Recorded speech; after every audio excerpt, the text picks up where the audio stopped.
Star Wars Geek Girls. They're geek girls that like Star Wars. And sometimes cry.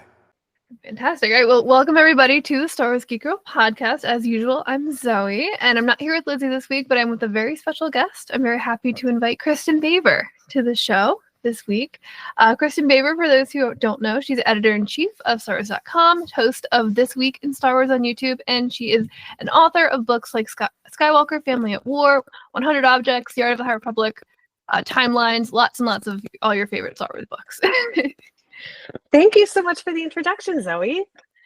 I'm really excited to have you on.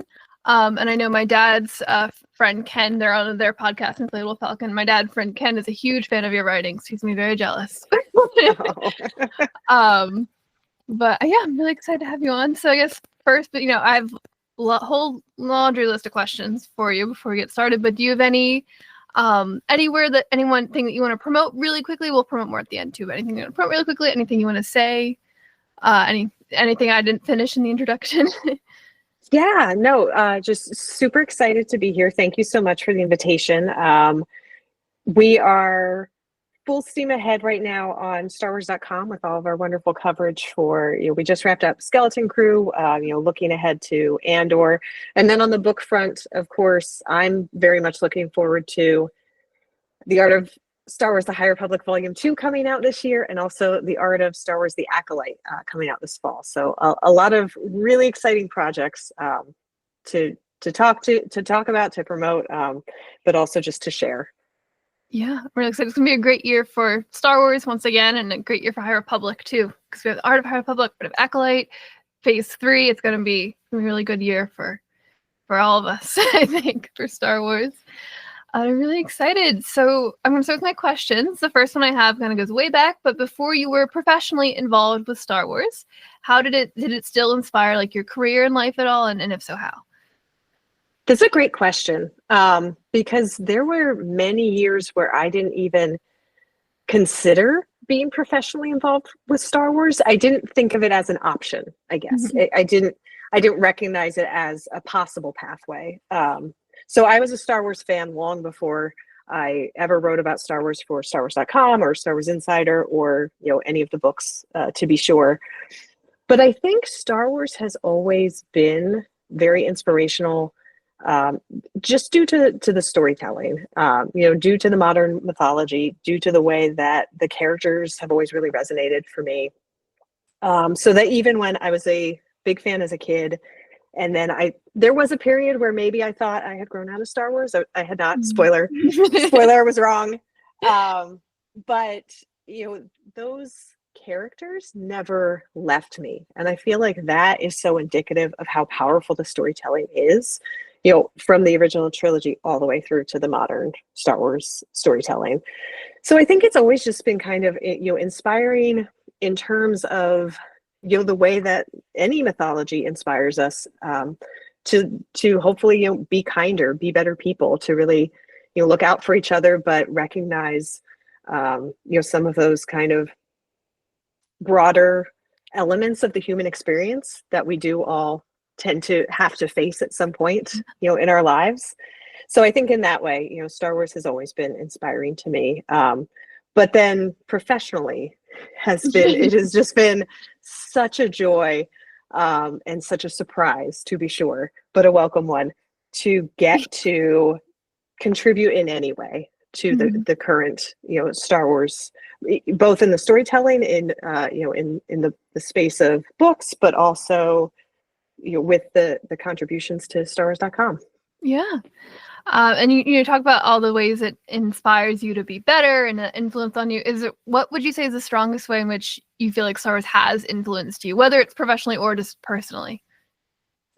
Yeah, I think maybe the strongest influence is being a kid and recognizing that, some of the themes, like when you're first experiencing the stories, you don't recognize them as themes, but the themes of like found family and just, creating your community and your tribe, I feel like were so important to me and so essential to who I was as a young person and who I would become. And I think that definitely comes from Star Wars, comes from some other storytelling probably as well, but most strongly from Star Wars and looking at the stories that you see there. Absolutely, yeah. And that theme of finding your family, in a sense, is I would say a theme that goes back way to 1977 for Star Wars. Which Star Wars story you say would have influenced you the most, whether it's new or old or both? Yeah, it's tough because at different times in my life, I think different stories have influenced me in different ways, which is a little bit of a cheat to try and say it's all of them. But I will say, I think the one that comes to mind first and foremost is The Force Awakens. And that one was so important to me on a couple of different levels. It was a time when I was so excited for new Star Wars storytelling, and I know a lot of other people were too. But, after Revenge of the Sith, we kind of thought Star Wars films were done. And they were for a while. Yeah. And then, Force Awakens, I just remember the absolute fever pitch excitement for that movie coming out, and just how thrilled I was that, to sit in that theater and see Star Wars, come on the screen again. And to I remember actually watching it for the first time and thinking like, well, this is the first time I get to see this. I have no idea what's happening. I have no idea what's coming for the first time in a really long time, because I've been doing all of these, rewatches for several years before that. So I think just Force Awakens is really special to me personally because it was such a pivotal moment of reigniting my love for Star Wars in such a big way. And then that also would eventually help inspire me to look into if maybe I could do some writing about Star Wars. Yeah. Maybe, and so directly leading me on the path, to where I am today. So important for that. But the other big thing for me with Force Awakens in particular is the story of Rey. And I love Rey so much as a character. And I think, we were talking before about the themes of found family. But the other really strong theme for me with Rey in particular was, and of course, as you go through the sequel trilogy, perhaps your perception of her journey changes a little. Yeah. Spoilers again. But just experiencing Force Awakens alone before the rest of the films came out, I was so struck by what a powerful story it was to have someone who was as she says in the movie, she's no one from nowhere. She's just a person who believes herself to be of no importance, doing all these big, really difficult things and making such an impact. And I thought, what a fantastic aspirational story in terms of, again, finding some lessons in the mythology to apply to your own life. I feel like we all have moments where maybe we feel like very small, very insignificant. What can I do? And seeing her story play out with, the strength that she finds in that film, I found to be so just kind of, I don't want to say life altering. That feels too big, but certainly, that story, that film had a really big impact on my career trajectory. And that character, I feel like, is, one I think about a lot as I've moved through my own life in the last now 10 years since that movie came out. Just thinking about, in those times when you feel very small and very insignificant, how can you make a change? What can you do? And there's always something. Oh, absolutely. Yeah. And Force Awakens for me was my first new live action Star Wars in a theater. So I definitely resonates a lot of and with Rey too, that moment when she pulls the lightsaber out of the snow, no matter how many times I watch it, tears with that movie. Oh, yes. Yeah. I went to see it with my best friend, and we literally left the theater, did a circle back to the box office, bought tickets for just the next show that they had tickets for. It was opening weekend. And then ran to her car because we had to talk about it, but couldn't talk about it without the safety of the car, right. Because it's you don't want to be like Homer Simpson walking by someone and be like, oh my God, I can't believe Han Solo, so you gotta preserve all that, the spoilers, but just such a great movie. Oh, I love that movie so much.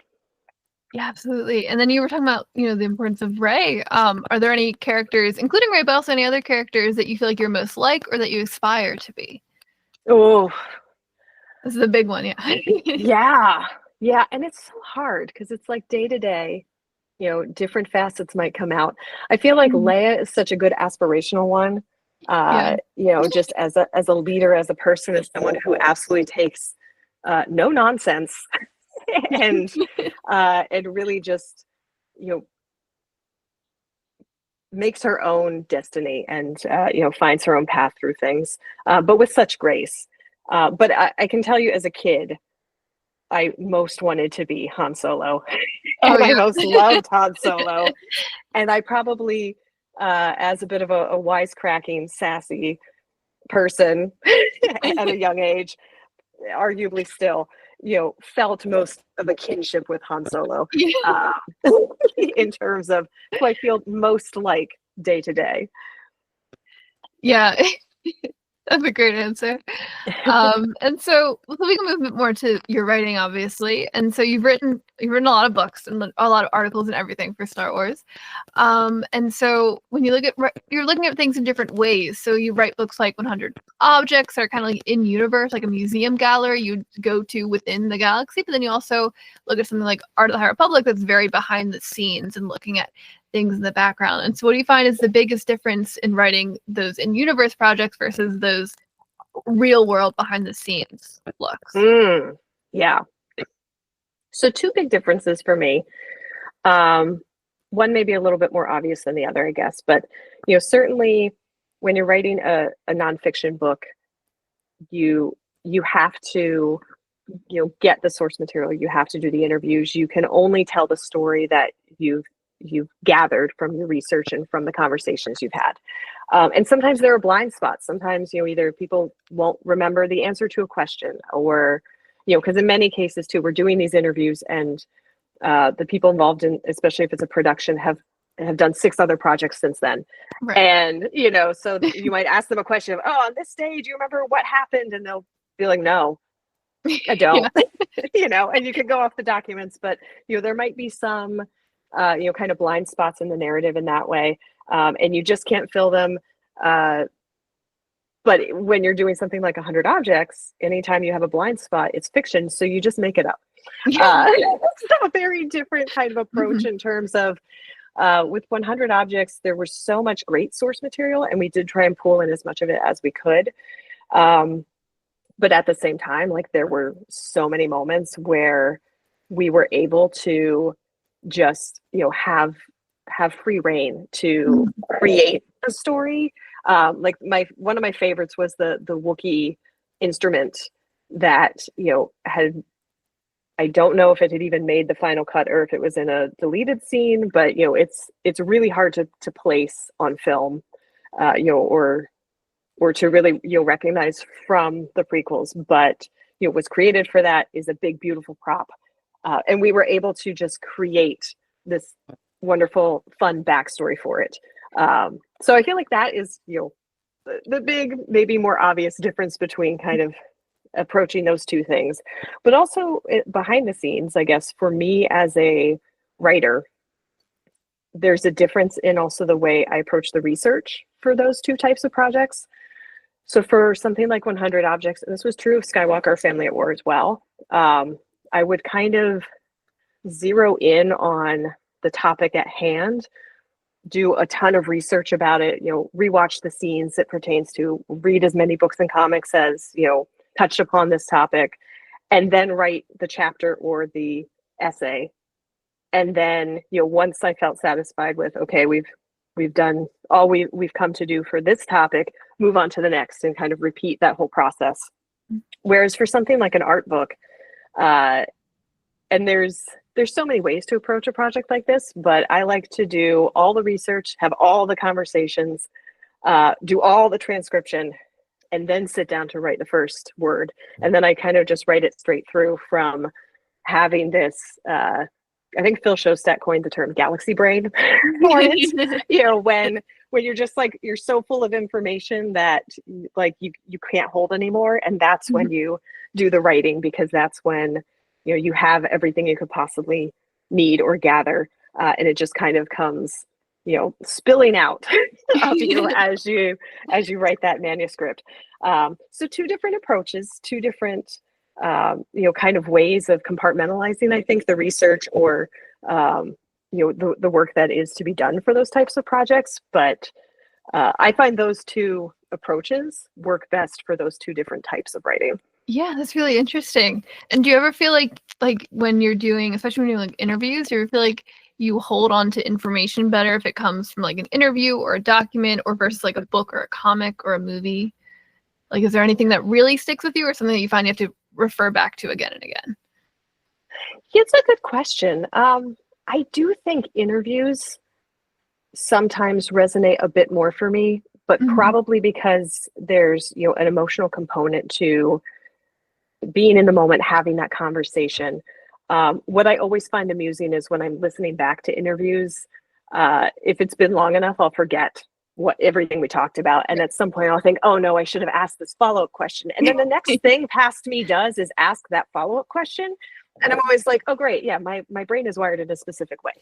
I am going to always kind of, think about the same types of things, get interested in the same types of, motifs and then ask a follow-up question. But it is really interesting how much sometimes I will forget as time passes of, what we talked about in an interview until I listen back to it. But I think the interview itself and the feeling of it, the emotion of it, definitely tends to stick with you. Especially for people who you feel like you really connect with them on some level, or you feel like you just get so much out of that conversation and it really just kind of stays with you in a different way. Yeah. But I think the same could be true of a book, a comic, a film, a series, anything where it has that emotional resonance. Yeah. And do you feel like that affects your writing, like that emotional resonance, like when you're writing, do you feel like you're putting that into it as well, or more like just the information? I think so, because I think sometimes it's harder for me to cut things from a quote. If I really love talking to this person, it's like the interview was so good. They had so many good things to say. And, then at some point you do have to kind of look at your word count and the pages allotted and see, maybe not all of it can make it in, but it does become a little bit harder to trim it down sometimes when you're so excited about a conversation and there's so much good stuff. But it is trying to find kind of the best of the best, and also the stories that help to kind of I think bring readers along on the journey of in the case of like an art of how this whole process came to be, how all these elements came together to create the thing that you love. So sometimes that helps you kind of decide. And also a good editor. I cannot say enough about the value of a good editor, and I've had so many great ones who will be that sounding board without that emotional connection to the material and say, we can make this shorter, or no, you absolutely should keep that in. That's a great story. And just to kind of have that extra set of eyes on it is so helpful. Absolutely. And you're talking about having these extra set of eyes. And so you obviously work with a lot of editors, big teams with publishing, but you work with a lot of other authors on Star Wars timelines. It was a really big project, a very, very long list of names at the beginning and end of that book. So how is working in a team like that of other writers, how does that compare to working on a book that you're the only writer credited? It's very different. And big shout out to Team Timelines, because I love them all so much. And it was really interesting because I had been so used to being either the sole person on a project, or, in the case of like Year by Year, I was part of an ensemble, but it's something that where I was making the current update. So I didn't really work directly with the ensemble because they had already done their work 5 years or more prior to me jumping onto it. So Timelines was a different kind of beast because all 5 of us did start at the same time. It was just so nice to have a group of people who were doing the same type of work, so that you could either, trade notes or, vent if you were having a challenge or frustration, you had other people who were very empathetic to Yeah. what you were going through in the moment. If you just could not figure out where something went on the timeline, my big source, I think, of consternation was just trying to figure out when exactly the Millennium Falcon got stolen and what was happening in the course of all that. Just pulling in the information that we had.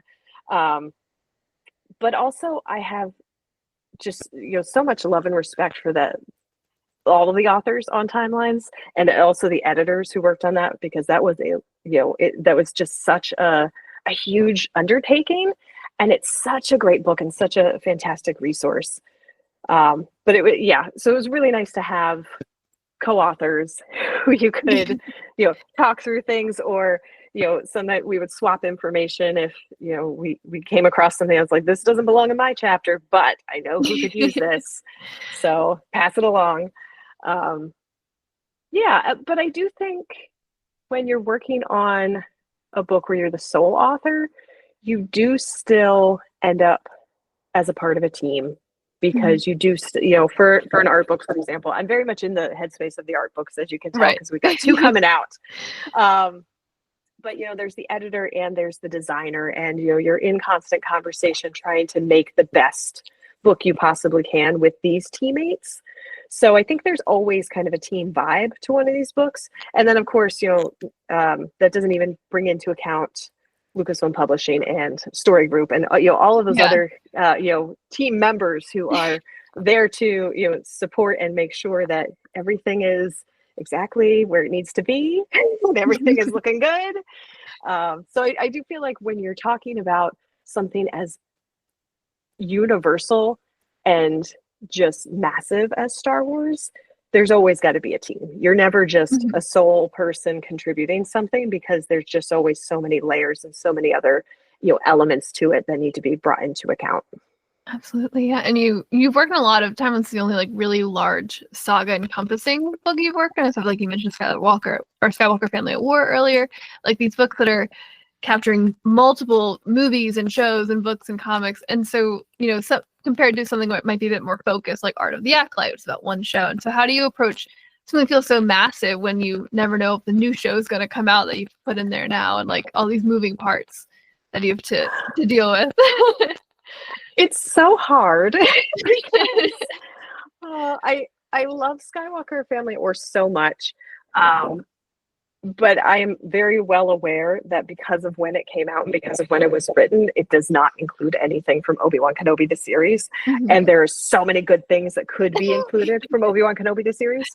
But I think pretty early on in that process, because it was the Skywalkers are in so many things, as the author, I really had to, I think, kind of make peace with the idea that it could not be an exhaustive tome that covered every piece of Skywalker storytelling, not only because they probably would still be working on the edits for that now. I'd still be writing it at this point, like it would just never end. But also because when you're looking at a biography for a real person, in our world, you also wouldn't include every single thing from every single day of their life. So it's kind of an embarrassment of riches of how much great Skywalker family storytelling there is to pull from.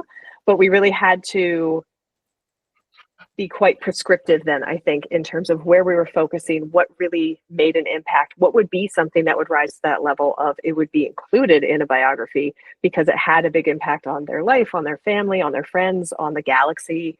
And you use that as our barometer instead of saying, oh no, there's a comic that covers, the Skywalkers are in this comic, we have to cover every beat from this. It's like, I think to use an example, I love the Terry Dodson Leia run, the Marvel comic Princess Leia, but I think in the book it becomes like a sentence because it's like, this is a great comic, this expands my understanding of Leia. I love her even a little bit more from that comic because of the way she fights and like headbutts that guy. I just think it's so well done, and I love the artistry on it, I love the artwork, but when it came down to, okay, but how do we place this in the Skywalker family biography? It became okay, it's a great story and I love it very much. But, in terms of the scope of Leia's whole life and everything else she has going on, this is actually a pretty small part to touch upon for our purposes here. Do you ever like you mentioned Obi-Wan Kenobi coming out afterwards? Do you ever are you watching it and do you find yourself in your head writing what you would put in the book? Yes. Yes. I have a headcanon plan that, if for whatever reason I should ever be called upon to update that book, here's what I would do. Because that story in particular also just, and I'm sure a lot of people feel this way, but it changed how I perceive Leia and Obi-Wan Kenobi then in A New Hope so much in terms of understanding that they did have a connection and an adventure and, had this whole story now that we didn't know about before.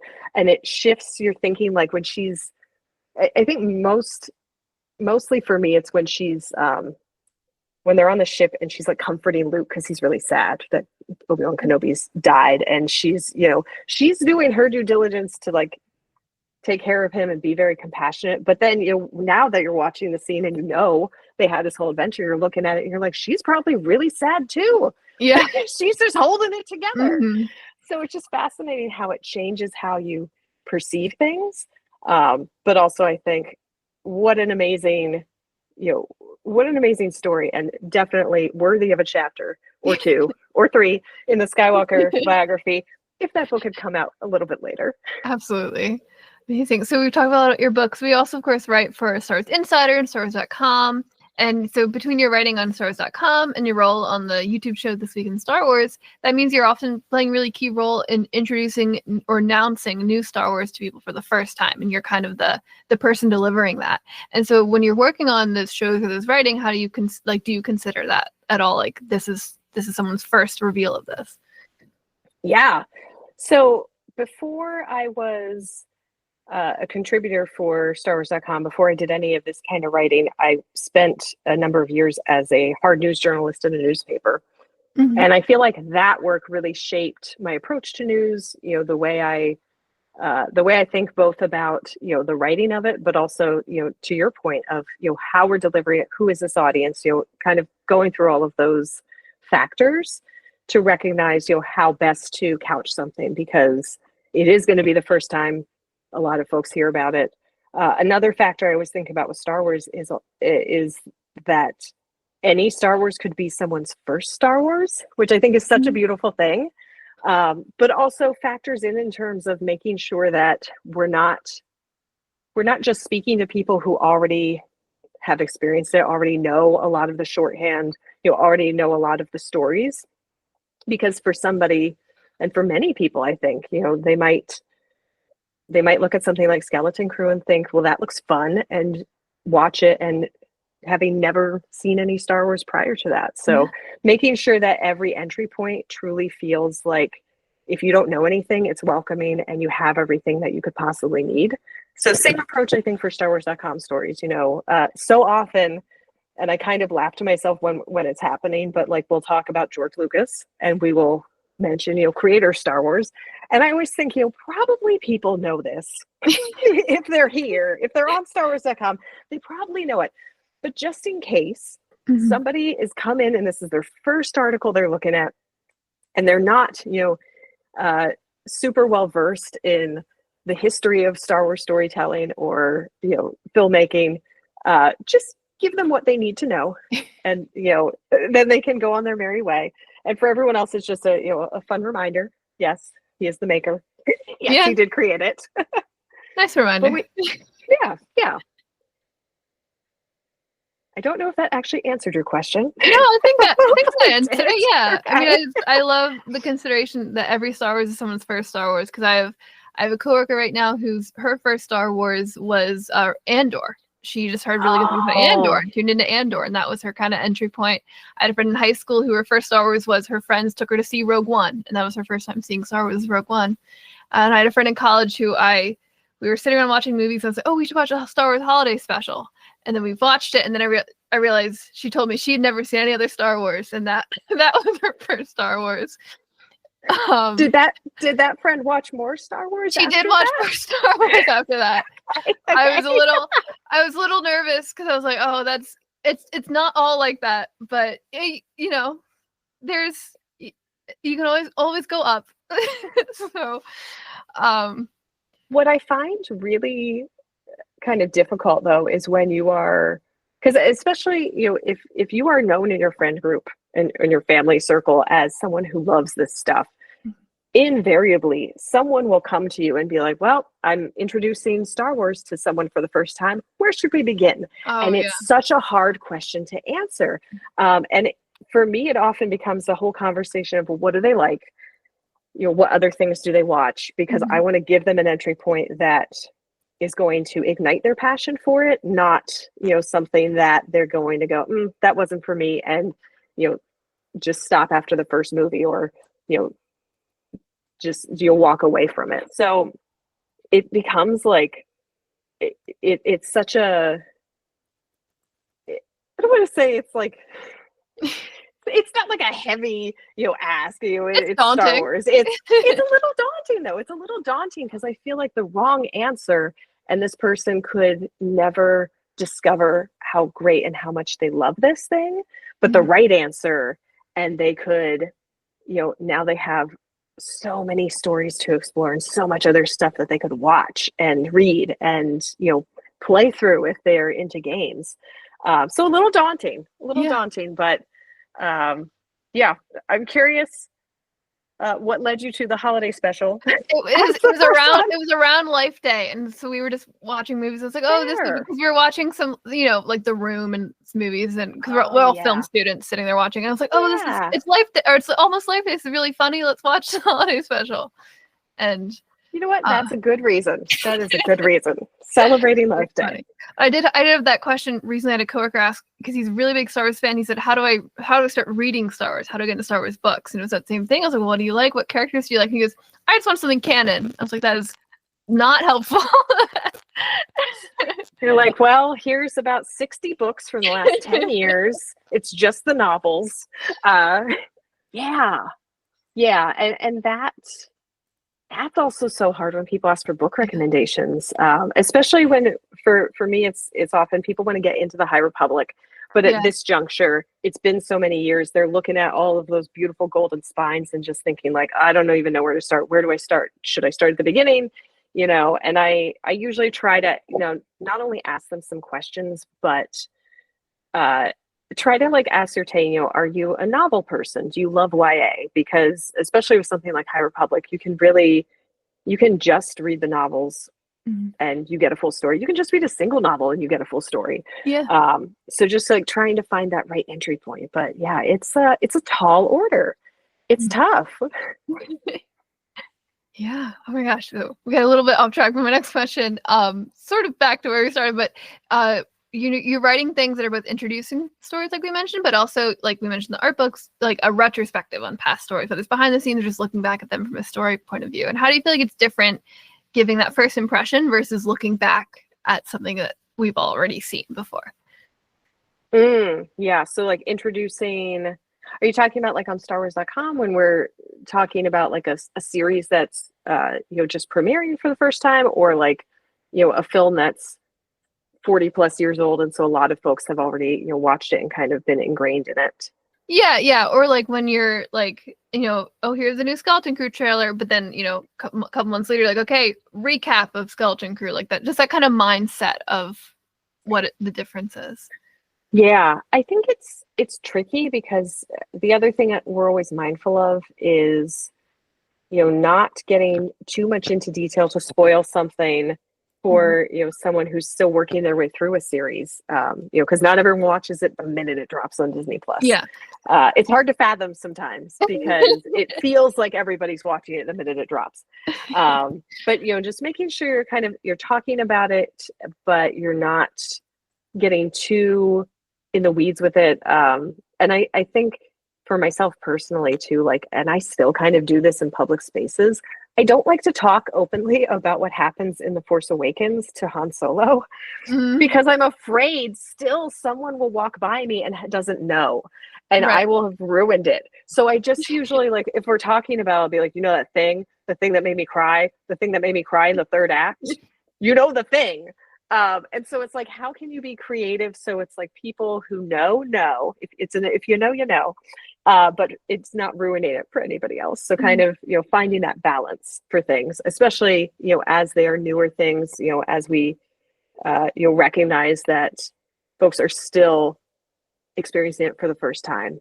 And you want to make sure you're celebrating that moment, you're part of that conversation, but you're also not saying, chapter and verse, here's what happens, moment to moment, scene by scene, minute by minute. Yeah, that's a great answer. And then so we were talking about earlier about like how the show Obi-Wan Kenobi really changed you watching A New Hope. Is there any other newer stories that have made you love older ones more than you did before, or changed your view on them, sort of like that show? Yeah, there are a couple. I would say, like, it's an interesting domino effect, and I feel like a lot of people have this experience. Rogue One changed a little bit my perception of A New Hope, at least in terms of the timeline, how swiftly the Death Star threat was kind of burning its way through the galaxy, and almost snuffing out the rebellion. And then, of course, Andor comes out, season 1, and totally changes what I think about Cassian Andor. A character who I was like, well, he's neat in Rogue One, but now all of a sudden he has this deep backstory and a mother who I think is just phenomenal, and a whole found family community on Ferrix, and on a whole life before he gets adopted. And so just really intriguing to see how you can take a character who we don't know that much about and then expand on that in other storytelling. Although I will say, even for characters we do know a lot about, Charles Soule's Darth Vader comic run totally changed how I perceived Darth Vader, because it starts the minute he gets off the table in Revenge of the Sith, and then it moves through his, like, kind of baby giraffe moments of, like, getting used to his cybernetic body and dealing with his loss, and just a really amazing, well told, I think 25 issue comic run that, especially it's like the last issue or the second to last issue, Shmi shows up. It for reasons, but just there's just so much that goes into that story that I feel like made me more sympathetic to Vader post Revenge of the Sith in a way that maybe I hadn't felt. I had kind of bookended my sympathy for him, I guess, between, like, before he becomes Darth Vader and after Luke saves him. But the rest, I was like, well, he's kind of a bad guy. And he is a bad guy. But that comic starts to, really kind of poke at the gray areas of why he's a bad guy, and that he is still Anakin Skywalker deep down, and, he's dealing with some stuff. Yeah. And I love that, because I think we talk about, like, shows and stuff changing movies, but also books and comics have sometimes such an underrated way to shape characters, especially because they get in their head very much. Yeah. All right. Well, sorry. Just no, you go. One last thing too, but I think that's true for all the storytelling as well. And I think for me also animation, and for a lot of people, but the animated stories can also really start to shift your perception of things. When I watched the prequels, I was never a big clone fan. I just thought, no, they're there. That's cool. And then the Clone Wars happens, of course, and you get 7 seasons of meeting all these very individual clones, and it changes everything. And then the Bad Batch happens, and you fall in love with Tech and everybody else, but mostly Tech for me. And then you have to deal with all of that. Yeah. So, it can be sometimes very specifically character centric, but sometimes it can be, a whole group like that, where the more you dig into it and the individuality and the characters, and just tell these stories that really make you think differently about those characters, the more I think it really just expands your view on it. Yeah. And I think just expanding like the galaxy. I always think of Star Wars Resistance, like when we're watching the sequels. The sequels are very focused on these characters and what's happening to them. But then Resistance, you get to see like what else is the First Order doing? Like they're not just fighting the Resistance, they're doing other stuff and kind of expanding, even though none of those characters appear technically sort of in Rise of Skywalker, but even though those characters appear in a big way in the movies, it's still like it changes your view of this whole organization. And it's always just fun to see these pockets of the galaxy that we don't always get to see. Yeah. And I think Star Wars Rebels also does such a beautiful job of bridging that gap between the prequels and the original trilogy with the rebellion spooling up. And how does that come to pass? And who are these people that are, just individuals in the galaxy who are trying to make a difference and trying to fight for what's right. Yeah. But I could talk about Star Wars. Right. I do. Thank you so much for all your time with us and your amazing answers to my questions. I have one more final question for you, maybe a bit of a fun one. So if you had an audience for it, what do you feel like is the most niche Star Wars topic you could write a lot about? Like your dream book that if you could find an audience, what would be that book? Yeah. Oh, so I kind of have two answers. Okay. One is a little sillier than the other. Also, can I swear a little bit? Yeah, that's fine. Go ahead. Okay. So the first thing that comes to mind is Star Wars 100 Objects, Lando's Cape Closet. Because I just think you get a glimpse of it in Solo when Kira's like on the Millennium Falcon and she's just like touching all the fabrics. And I just think I would just love to just like get in there and see like each individual cape and what is this man's fashion sense? Where did he get it? Yes, like there's a great story there just about capes. I'm also there just for be it. Star Wars 100 capes. We can talk about other characters. Doesn't have to be all Lando. But the other thing that I feel like I could talk a lot about is and this is the question about the swear. The Glup-Shitos of Star Wars are just some of my favorite characters. I love just kind of having headcanon for just the little guys in the background, off to the side, kind of living their life. Sometimes they're barely in the frame. Sometimes they're just in a very brief scene. Sometimes they're in a cantina with 30 other people who are all very wildly different aliens. But I love those characters that for me, like they resonate because of the design, but then it's so inviting because it, like I pronounce it Cabe. I don't know if that's how everyone pronounces it because I've only ever seen it in print, but Cabe in the cantina is one that I love that character design. I love that character, but also, nothing about this character at all. Yeah. So, I just think I could wax poetic about all of the design of all the Glup-Shitos. Talk about that all day long. I love that. My go-to Glup-Shitos are always Therm Scissor Punch from Solo. Oh my god, he's such a so great name. good. Yes. And Karshada, who is a Togruta. She's in the carnival that picks up the Jedi younglings in the Clone Wars in the episodes with Hondo and Grievous. And she's just like a background like carnival dancer. I love her. Yeah. Therm Scissor Punch is a great one too, because, again, and I feel like, shout out to Daniel Jose Older, who took that background lobster man from Solo, which is such an amazing creature design, and then brought him into the High Republic Adventures, so we have more Therm Scissor Punch content, but also just what a name. Great name. I could also just talk all day about the great names of characters like Mr. Sleaze Bagano from he of the Death Sticks in Attack of the Clones. Just so many many great names. Oh my god, yes. And just there's just so many. There's so many characters. Just such a vast galaxy. But I could focus in on those characters who have, can you miss it moment, but for me, they resonate so much because I just love them. Yeah.